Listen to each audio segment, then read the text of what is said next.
All right, ladies and gents, we are back for the second or third time with Emilio, one of the founders of the Swag Garden, South Ward Agriculture, in the biggest city, one of my favorite cities, in the state of New Jersey, Newark, New Jersey.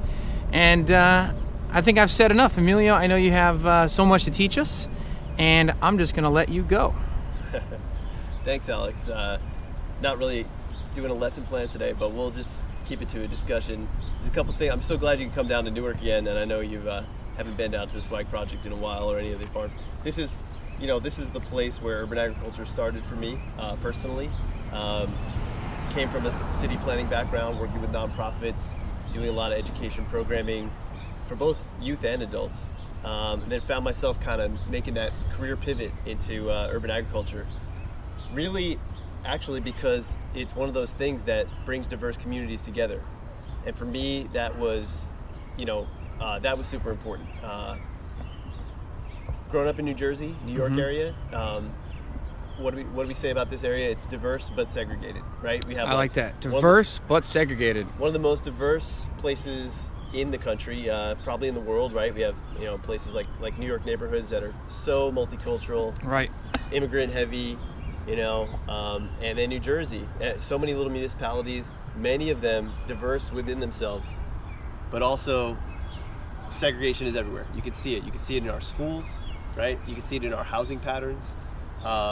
If you grew up anywhere around here, if you spend any time in New Jersey, you can see it within 10 minutes of driving down some major roads, right? Like you take South Orange Ave or Springfield Ave in and out of Newark, and you're going to see a tale of a lot of different people's lives in a lot of different cities. Even in Newark itself, you go all the way up to North Newark. I mean, you pass a certain threshold, so to speak, and you're in a lower, I want to say less successful, I want to say a more blighted area, and then you see a quote nicer area, sort of near Branch Brook Park area. So I've been fascinated since I was a child with why do our cities look like this? Mm-hmm. Why do people live and interact in certain ways within cities? I just thought cities were bustling and fascinating. I was born in Manhattan. Okay. But I've also become increasingly fascinated with rural communities too, and learning more about them, and kind of splitting my time when I was young in upstate New York on my grandfather's old retired dairy farm. Nice. And then coming back to New Jersey. But anyway, urban agriculture has sort of brought all that stuff together, for me. Over the course of my life, I feel like it's been trying to understand cities, trying to understand how people and diversity and these issues and social justice issues come together in our cities. Right. And layering onto that, what's going on with rural America, what's going on with the food system, what's going on with the environment. And so to me, that's I think I said this to you last time a little bit. If you are in any way interested in any of these fields around urbanism or around environmentalism, around education, around health, there's so many ways to come at this. I just happen to come at it through, I guess, urban planning, right? And through working in nonprofits and community development. But I really encourage people to look at urban agriculture as not just the building of a small garden for the sake of a garden, but as part of the whole subset of urban and social justice issues that's out there. I think about Malcolm X, right? Civil rights movement, talking to, of course, many politicians, and Martin Luther King Jr., and he said, you don't have to go down to Alabama to see segregation. It's right here in New York City.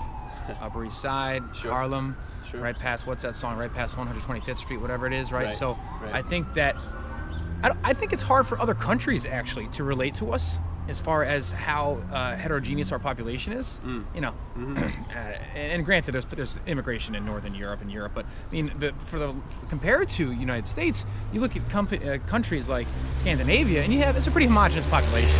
You look at countries like Japan and China, it's pretty homogenous. Most people are Japanese or Chinese. We are a melting pot, the diverse South. There's this confluence of all these different cultures, ethnicities, religions, identities, and I agree with you. I think, especially with the current political landscape, that rural America is in search of its identity, as is, and I think we all are in some regard all the time, as is the growth of the identity within the urban area, within the city area. And I think that urban farming really brings together all ages, all ethnicities, and all cultures, and they can do it in a collaborative way, which clearly the Swag Garden has done beautifully. And could you just tell us how many pounds of produce approximately that you've grown and either donated or sold? Yeah, sure. We have some variance year to year, and kind of each year we've gotten a little bit bigger. But we estimate we'll do about 4,000 pounds of stuff this year. We really try to hone in on the stuff that grows best for us or that we're best at, because we have a lot of great volunteers. They basically run this project, but no one is really coming from a full farming background. That's another thing. It's been a learning process. Right. So we'll focus on tomatoes, on beans, on select greens that people really like in the local market, like kale and Swiss chard and collards. We'll do. We know some things that we're not so good at. We haven't been that great at growing melons, for example. We haven't been that great with some spring crops. It's sort of taken us a little bit more time each year. So, but yeah, over the course of it all together, we think about 4,000 pounds. We're doing it pretty efficiently this year, and it could be more. Right. There's people who are definitely getting more out of their space, but that's where we are at for now, and that's what our people can handle. And what's your space again, Emilio? We think in total we probably have about a half acre. I mean, we're on a city lot right here. So this is a double lot. It's a part of the Adopt a Lot program, City of Newark. This is where we grow most of the food for the local farmers market at Beth Israel Hospital, which is open every Thursday. We're there from 11 to 4. Beth Israel Hospital. Yep. Every Thursday from 11 a.m. to 4 p.m. Yes. Farmers Market. Lyons Avenue. Beth Israel Hospital. Go see some and get some delicious, organic, homegrown, and delicious, clean, nutritious soil, vegetables and fruits. That's right. That's wonderful. And we do supplement it with, the stuff we don't grow well, fruits, for example, a lot of fruits. So we do supplement that from some other New Jersey growers that are within the local food shed, less than 100 miles. We try to buy from all organic farms when we can, or at least close to organic practices. Good. So you'll see some fresh fruit there, and then you'll see some homegrown stuff. And then around the corner on the other side of Swag Project is more of our educational space and overflow space, and that's on the First Tabernacle property, which is the church, the house of worship we partnered with from the very beginning. And really, they were as intimately involved in the planning of this project as anybody, as were the schools here, the two local schools. So this is a community center, right? It's a farm that is a community center, and I think that one beautiful thing about Newark is, a lot of people in our urban agriculture network right now are community activists and community organizers. Really, we're not all the kind of urban farmers who are looking to produce the most possible food because we want to just grow and sell food. Right. A lot of us are really using the garden as social spaces and as places for kids and as places for people to get their exposure to healthy living and healthy food, but not necessarily maximize production. And some people would say, oh, that's kind of a weakness, like, Newark should be focusing on growing more food. I say it's really a strength, because I think our community outreach and our community ties are what is really forming a really great basis for our movement here.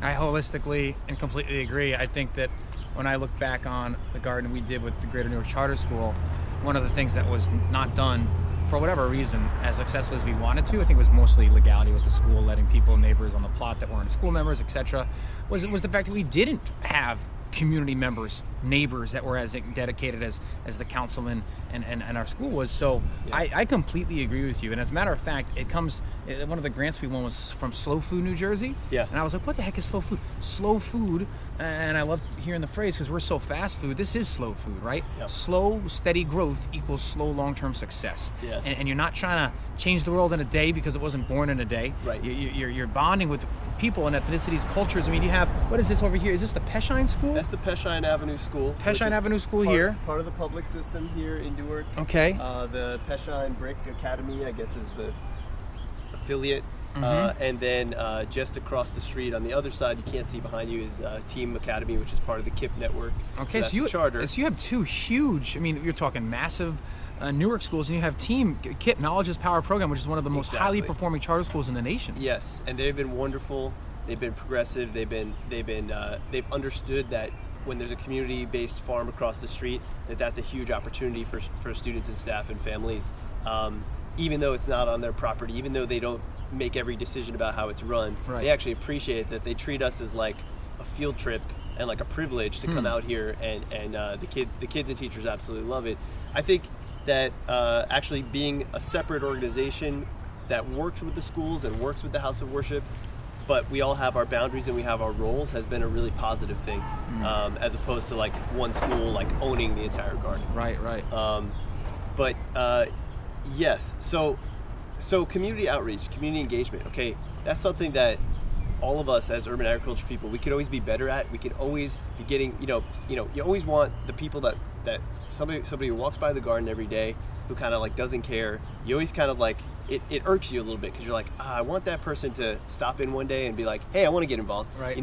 And community outreach takes real energy and real time, and a skill set, okay, and a sensitivity, because part of this is realizing that for some people, even for myself when I started, all this stuff is really foreign, right? Like even if you can get somebody who doesn't even understand how plants work at all to just get their hands in the soil a little bit, then you've done something, right? You've moved somebody along on this continuum of environmental knowledge, on this continuum of food knowledge, and on this continuum of how much you invest and impact your community. So for me, if I can interject, on the continuum of empowering yourself to be self-sufficient. Yes. Right? You grow your own food. You connect, literally, there can't be something more basic than that, right? What you breathe, what you eat. Yes. You're doing that. And I'm not one of these people that, I do see a larger vision where we have very productive, active community farms with a ton of people with a lot of training from the Newark community who are engaged in those farms, and that's great. And there are some organizations that are doing well at that, and I think the Greater Newark Conservancy has definitely been a leader. Despite whatever flaws they've had with Hawthorne Avenue Farm, for example, it's a huge project.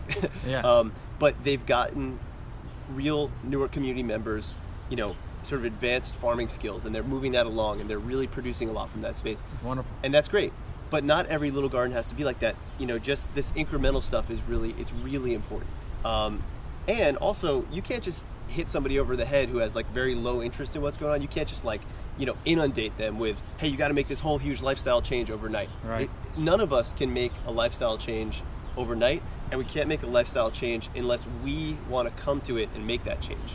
So for me, in my experience, and for other people that I've worked with here, that has been a slow process. It's been, 1 year, I'm going to come out and volunteer a couple times. Okay, maybe the next year, I want to actually ask a few more questions about growing my own food. Maybe the third year that I come out, okay, now I want to like volunteer regularly and really participate in your farm share program and bring fresh produce home. You add on these layers of lifestyle change, of environmental awareness, of food awareness, and you meet people where they're at. You don't have to push. You have to encourage and welcome. Wonderful.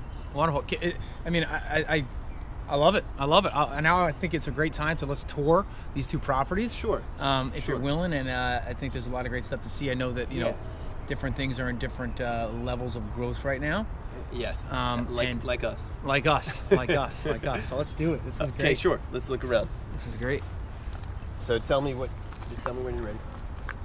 We are live going through. This is swag, still swag. Both the plots are swag, both right? Both plots constitute swag project. Okay. Right? But I call this the Peshine Avenue Farm, and the other side the Meeker Farm. Okay. Here we're using all just berms. Okay, so we don't have wooden raised beds. We just have literal mounds, long mounds of soil. We decorated some with some stones, reused a bunch of stones that we found this year, and we try to just keep them together with a wood chip border. Again, this is for like more row production. So why would you use berms, Emilio, as opposed to wood, which could give you maybe a higher, or one would naturally think maybe you have a deeper or higher soil bed? Because wood's expensive. Because wood's expensive, because it requires more maintenance, and because when we adopted this city lot, we did not have the funds that year to invest in anything like that. We barely had enough to get the good soil and compost in here. And so we said, you know what, on this scale, we're just going to go berms. And, nice. A lot of real farms, use berms. Organic farms use berms. Right, they're not using huge plywood and they're using windrows and berms. They're doing that. You do get erosion. You do get a need to replenish the soil with more compost every year. But guess what? You get that in boxes anyway. Right. And because this space is more of a, let's produce, a crop rotation, and kind of this side is for growing more food for the market. we didn't feel like it was important, as important to have boxes for aesthetics. Right. And I think it looks actually, I think wood's good too, but I think it looks beautiful. I think it looks crisp. I think it sort of gives you a more of a, I don't want to say, large farm, but it does give you that, wow, we're at a farm. Yeah. Right. To me, this is an urban farm, not necessarily an urban garden. Yeah. This side I consider more of a farm because Right. it's producing for like just beyond the just few members that kind of volunteer here. Okay. It's producing kind of for sale at the farmers market and for donation and stuff like that. Right. So, Right. So it's a farm. It's a surplus. We're trying to make a surplus of stuff here. And that's the same farmers market every. Beth Israel is every Thursday, Okay. from about 10 to 4, 11 to 4, somewhere Okay. in that range. And we're one of the vendors. There's other vendors there too. They have their own greenhouse, so they're growing great stuff. Wonderful. Nice program with the hospital to get more patients out buying produce. Slow Foods New Jersey actually helped us with that as well. Oh, I should nice. mention them. Okay. Yeah, we have a Healthy Bucks extra sort of food coupon incentive for people to buy more healthy food. And people can use cash, credit, food stamps. I mean, anything. Well, right now we can't accept the food stamps until we have the machine online, the debit machine. Oh, that'll be soon But what enough. we Yeah, can soon do enough, is we can take we have the Square, so we could take a credit card, but we prefer cash. Right. But yeah. Great, So we awesome. got a few different ways. So over here we got a couple things in motion. This was a composting area.